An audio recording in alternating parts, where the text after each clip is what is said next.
In this thought experiment, we're trying to analyze whether there would be any difference between running west and running east. I want you to keep this banner in mind: going nowhere fast. This girl is a machine. She's going so fast, her legs are just a blur. How does Erica manage to stay on her feet at this incredible pace? Can we use a treadmill to learn anything about the movement of the Earth? Absolutely. How do I know that? Because there's no difference.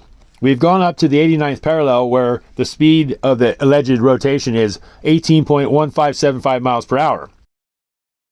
Observe this guy's momentum. Look how long it takes him to stop. These are two of our fastest runners, and they can both run 20 miles per hour. On the ground, this collision would result in both runners coming to a dead stop at the site of the collision, assuming they're the same weight. Want to make any predictions on what will happen? A few years ago, I was torn up by using a treadmill as an example, and that was by somebody that just didn't have the brain power to do a good thought experiment or think critically. I won't mention Greater Sapien's name. So as you can see, there's a huge advantage to going with the direction of motion as opposed to going in opposite the direction of motion.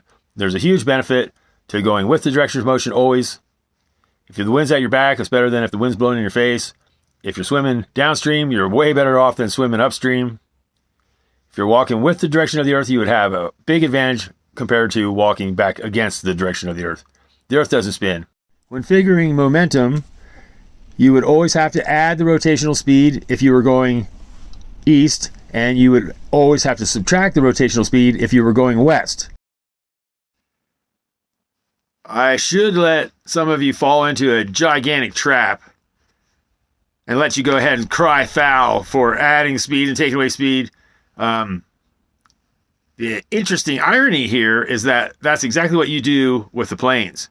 Because the planes, how are we going to lie about that? Oh, shoot. Yeah, because the planes are in the sky, so they would be able to break free of the alleged spin, and their destinations would get to them quickly if they were flying west. Oh, what do we do? Well, all you have to do is tell them to add 1,000 if they're going east so that they can keep up with the spin, and to subtract 1,000 if they're going west so their destination doesn't get to them too early. See what you guys did? You see what they did? Yeah, so how do we fix this problem? Just tell them to add 1,000 and subtract 1,000. But that's not going to work. It just defies physics in so many different ways. They'll figure it out. It's all we got. So push it hard.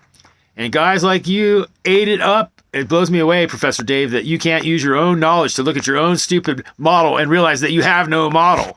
We can't possibly be rotating at those speeds. You would never know what westward momentum was. Now, I'm going to push it in your head because I'm right. And if you don't get it right away, you're going to get it in your sleep. You're going to wake up going, oh my God, it is a flat, motionless Earth. Best thing you can do is come to our side, Professor Dave. But I have a feeling what you're going to do is be really hard on yourself. I think you put a lot of your self-worth in your knowledge and your fancy speak.